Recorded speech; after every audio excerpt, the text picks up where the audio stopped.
Yan mga sir, ito may bumisita ulit sa akin ngayon na Toyota Corolla GLI galing pang General Trias, Cavite. Yan. Ang problema nito, babae may-ari mga sir, ang problema ni ma'am itong yung speedometer. Yan. Hindi gumana. Bali 8 months na daw to sa kanya. Pagkabili daw niya dito, hindi daw nagano tong speedometer. Pina-check na raw nila yung yung sa wirings, yun dun sa sensor. Pina-check daw nila sa mekaniko pero okay naman daw. Kaya ito papa-check ni ma'am sa akin. Papa-repair na rin kung kaya pa i-repair. Buksan natin ito mga sir para malaman natin kung kaya pa i-repair.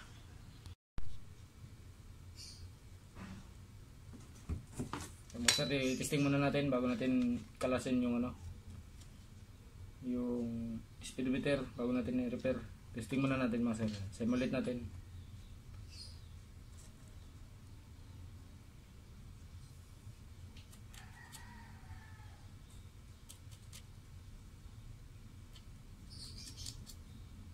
Nakibo sa mga sir, konti lang. Yan, kita natin mga sir. Kumibo siya ng konti.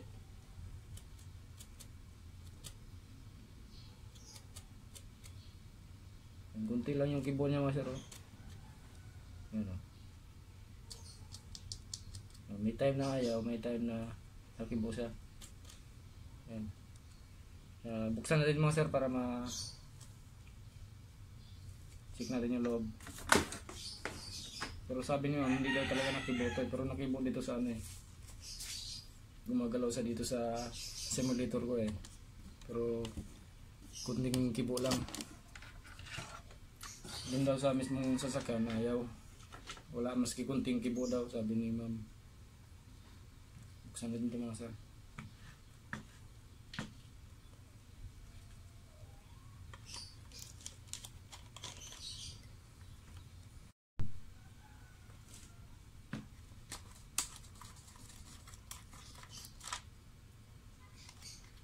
Yun mga sir kasi pumalo siya ng konti mga sir sa simulator pero bakit kaya dun sa mismong unit ni ma'am hindi siya pumalo.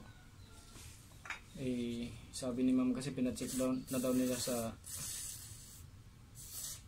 yung mga connection dito dun sa makina sa sensor. Ayan. Pero sabi daw ng mekaniko na nag-check dito dun sa wirings, dito na daw may problema sa panel gauge. Kaya ayan, dinala dito ni ma'am. Pero kita nyo naman mga sir, nung sinimulate ko gumalaw pero konti lang yung galaw.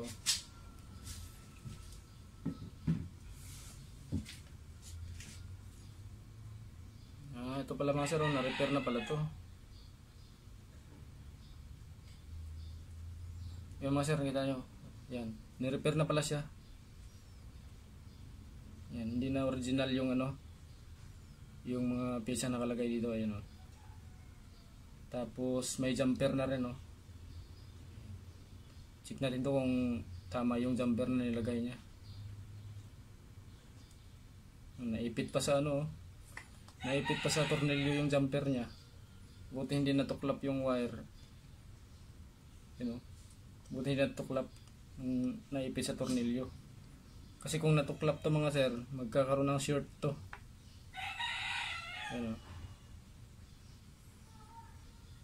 Kalasin natin to mga sir kasi nandito na rin Yan to mga sir delikado yung ginawa niyang jumper naipit dito sa may tornilyo. Sa may tornilyohan ganyan. Yung tornilyo pa naman may connection yan doon sa mga wirings. Yan. Kung natuklap yan mga sir, yung nilagay niyang wire, short yan mangyari, sunog to. Tapos hindi pa maganda yung pagkahinang mga sir hilaw. Tapos yung mga paanong mga nilagay niyang kapasitor, yan mahaba pa hindi ginupit. Hilaw yung pagkahinang. I-repair na pala siya. I-repair natin ulit ngayon mga sir. Nandito na rin lang para hindi sayang yung punta ng mayari.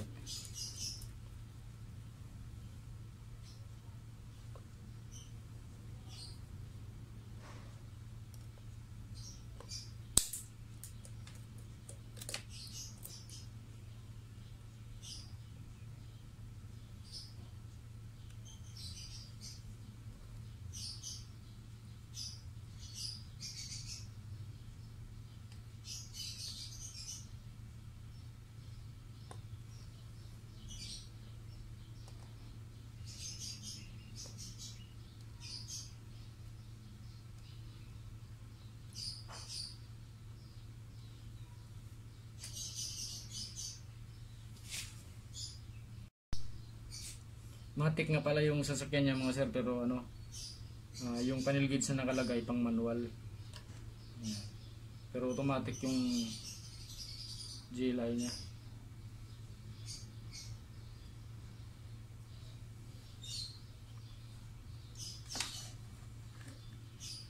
Hindi na to original na panel gauge din sa mismong unit. Tanggalin natin ito mga sir, yung ampere niya dito. Palitan natin yan mamaya. Bakit kaya ginamperan niya to? Wala namang tama yung board. Check na lang natin bakit niya ginamperan. So,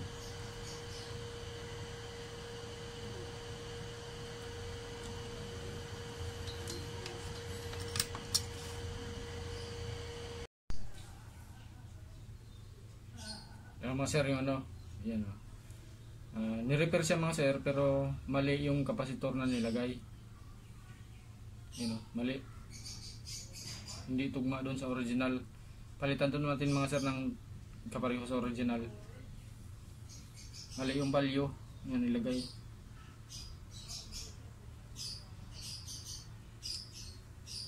Tapos nagtaka ako ba't nag-jumper siya na wala namang putol yung connection.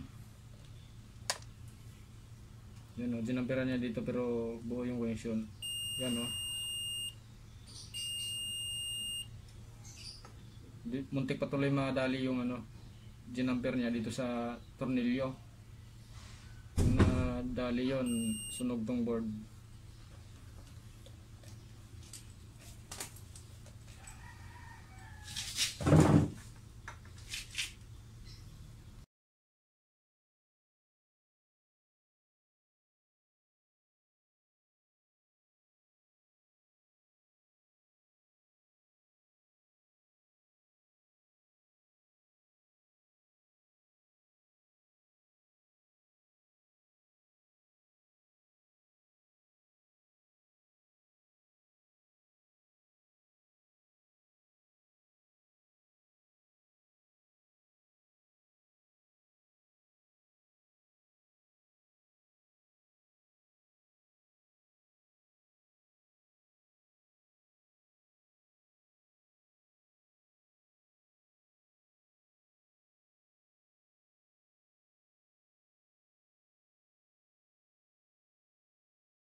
Basta mga sir, yan.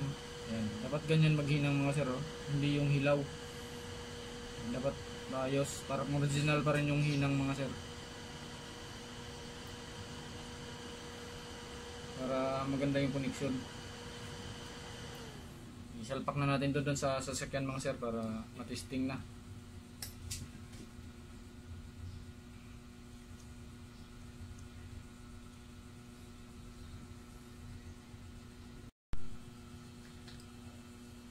Bago natin to isalpak pala sa sasakyan mga sir, testing muna natin, simulate muna natin dito sa simulator kung maayos na yung palo. Kanina kunting kibo lang nung sinimulate ko, tapos doon sa mismong sasakyan ayaw daw talaga pumalo. Ngayon mga sir, testing natin. Tingnan nyo mga sir yung yung middle, yun mas mataas na yung palo niya mga sir dito sa simulator. Ayan, hindi ko tulad kanina. Ayan, ayos na. Isalpak na natin to doon sa mismong sasakyan para matest drive.